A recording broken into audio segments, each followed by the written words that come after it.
This is the Solid Signal podcast for the week of October 16th, 2023. You know, I don't often talk about streaming stuff on the Solid Signal podcast. I have an article called Streaming Saturday that I do every Saturday, hence the name, on the Solid Signal blog, blog.solidsignal.com. Check it out if you haven't. And I really was going to cover this same topic on the Streaming Saturday series, but then I didn't. I covered something else that seemed like it was much more important at the time.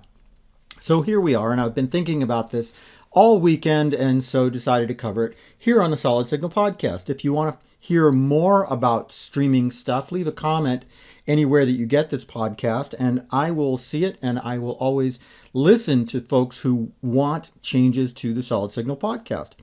Anyway, here we go. This weekend, or this past 7 days, we saw two interesting changes in the streaming landscape, more focused toward the older generations than the younger generations. Traditionally, you know, we tend to think of streaming as really youth-focused, and youth is a relative term because I'm talking about folks under 40 who really like streaming, and folks over 40 tend to be a lot more wedded to traditional television. That's kind of the general feeling. And if you're exactly 40 years old, I'm not quite sure what you do. But let's talk about two of things that have happened to really kind of embrace a little bit older generations and why that is a good thing. First of all, as you probably have heard, CBS Studios has launched a revival of Frasier, the show that aired from, I think it was like 1993 to 2003, something like that. I really should have checked that before I started this podcast, but I don't think the dates are incredibly important. And this is a 10-episode revival that's airing one episode a week, and I think that's kind of the way to do it with a show like this. I had an opportunity to watch the first two episodes, and let me say a couple of things here. First of all, if you liked the original show, you're going to like this. This is not some dark reimagining or some, modern day reinterpretation of whatever. This could very easily just be more episodes of the original show. They've done everything they possibly can to preserve the tone and to preserve the overall flow of this show and just to kind of move it forward. They haven't really updated it. This is really a show that belongs in the 20th century, and it's just taking place in the modern day. In the show, instead of having Frasier dealing with his father, as he did in the previous version, now he's dealing with his son. And this is the same son that was there occasionally in the original show. So it is really kind of a neat continuation. It hits all the right notes. It was the first couple of episodes were actually directed by veteran director James Burrows, who you may know from directing Friends and previous versions of Frasier and a bunch of other stuff. He does a great job of bringing back that same kind of feeling. Now, if you're not a fan of the show, or if, like me, you watched the first couple of seasons and then you didn't really watch after that, then you don't have to worry about it. There isn't a huge amount of knowledge necessary. This isn't an MCU show where you have to know everything about everything in order to understand it. Quite the opposite.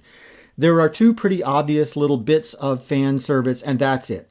They've named the bar that they all hang out at as Mahoney's. That's obviously a tribute to John Mahoney, who played Martin Crane in the original. And in a little bit more subtle kind of move, they have named one of the characters that happens to be Frasier's nephew. They've named him David Crane. That's obviously a callback to David Angel, who was one of the creators of the original Frasier show and who died on a plane on September 11th, 2001. But you don't really have to know either of those things in order to enjoy the show. If you've enjoyed the Frasier Crane character in the past, you'll enjoy him now. This is something where I give a lot of credit to Kelsey Grammer for really making his life's work out of playing this character.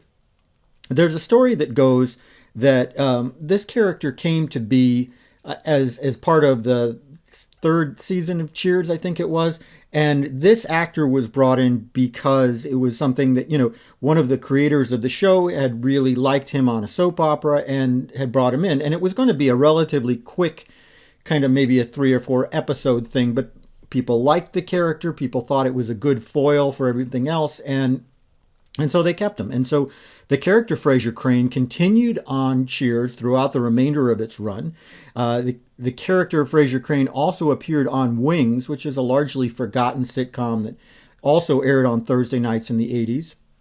He then obviously went on to play Frasier Crane in the original show Frasier, and now plays Frasier Crane 20 years later in the revival. It's pretty amazing how I think that Kelsey Grammer has managed to retain the character of Frasier all of these years really consistently while letting the character grow. You will find that if you watch the revival, that Frasier Crane has grown in the same way that you probably have grown in 20 years. Maybe you've gotten a little bit more grumpy, maybe you've gotten a little bit more angry and a little less fussy, and maybe you don't dress as formally as you used to in the 90s. All those things are true of Frasier also. And I think that it's really just kind of an interesting study on how one person can evolve a character over the course of their lives. And if you compare Kelsey Grammer's growth in that character to, for example, Patrick Stewart, and the way that he grew Jean-Luc Picard in multiple Star Trek series, I think Kelsey Grammer does a much better job. Side note, I actually had the pleasure of meeting Mr. Grammer many, many years ago. This was in 1994 at the height of his fame, and he was kind and gracious and generally just a nice guy. And it's always nice to know that, when you meet somebody, that they can be super nice even when they're super famous. Frasier wasn't the only retro show to air this week, however, and there's one more that did. That's an even more interesting story, I think. If you go back in the Solid Signal blog, and I'll try to pop up a link to it if I remember to do so, I wrote quite a while back about how 2 shows had not made it onto streaming that really deserved to be on streaming. One of them was Moonlighting. And Moonlighting is now available to stream on Hulu. And it's really a beautiful restoration of this show. They really went to town scanning the film and cleaning it up, and it just looks brand spanking new. The grain reduction is just perfect. A lot of times you'll have an older show, like when they did the older version of Frasier, and when they did Seinfeld and rescanned that in 4K, where they preserve too much grain, and it's very distracting in watching it on a 4K TV. These shows were shot on film, but they were always intended to be seen on a relatively small screen. And so I think keeping too much grain is actually working against the intention of the original filmmakers. Not so with Moonlighting. These are absolutely beautiful prints from a technical point of view, extremely well preserved. A lot of the stuff was done in the very early days of stereo, and the sound is as good as you're going to get from any show made in the 1980s. I urge you to take a look, because if you're at all curious about what the 80s really looked like, as opposed to, the image that you may have of like people running around in neon tracksuits all the time, this is a great way to see it.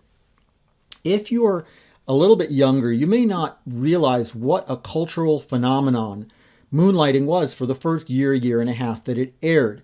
It was just something everybody talked about. It made its debut in the spring of 1985 with a shortened season, something that nobody was doing at the time.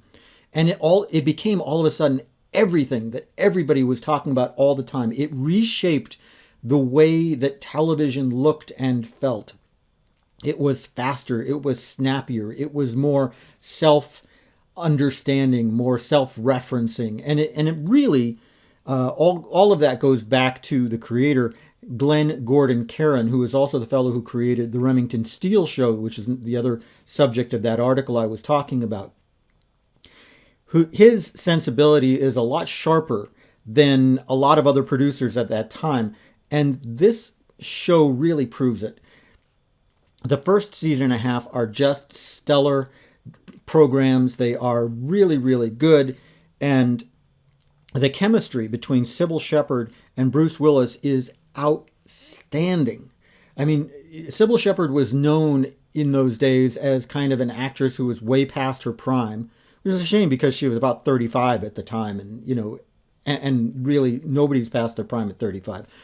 Bruce Willis was a total nobody. I mean, he had been a bartender and a lounge singer essentially before this show, and this show totally broke him out as a character actor.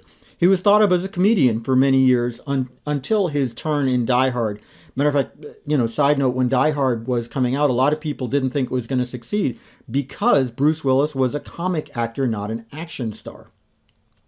I urge you to take a look at Moonlighting if you haven't seen it, or if you haven't seen it in a while, because it's pretty much a textbook example of how to make a classic show, how to take it today and restore it in a way that really does justice to everything the show was trying to do.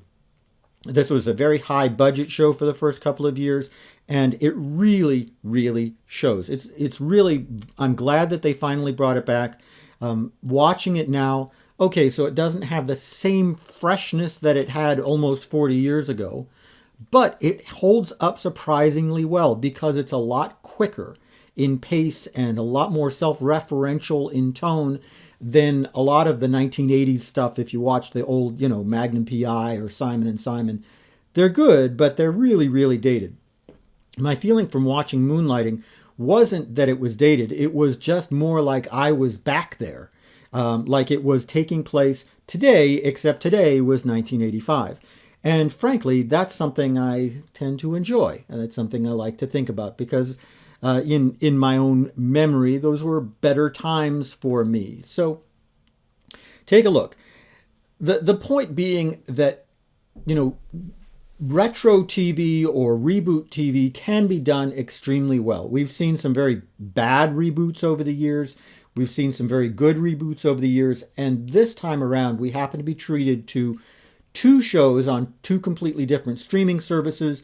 One is kind of a continuation, and one is a restoration of the original, but both are extremely well done. I urge you, if you're a fan of 80s and 90s TV or of the time period, to check it out because I think you'll enjoy. Anyway, that's about it this week for the Solid Signal podcast. This is a little bit different podcast, so if you do like it, this is a perfect time to leave a comment if you never have before. While you're at it, like and subscribe. Makes me look good to my bosses. I'll see you next week on the Solid Signal podcast, when I'll probably be a little bit more back on topic. Until then, shop at solidsignal.com, the sponsor of this podcast, for everything that you need to live your best digital life. And if you want to know the meaning of real customer service, real white glove service, well, go to signalconnect.com, call the number that you find there, fill out the form, the number 888-233-7563, that also works. And you will find the kind of service that you just never have thought would ever come back. Just like these retro TV shows, it's something you thought belonged straight to the past and has been brought back into the present in a sterling way. Anyway, have a great week, and I will see you next week on the Solid Signal podcast.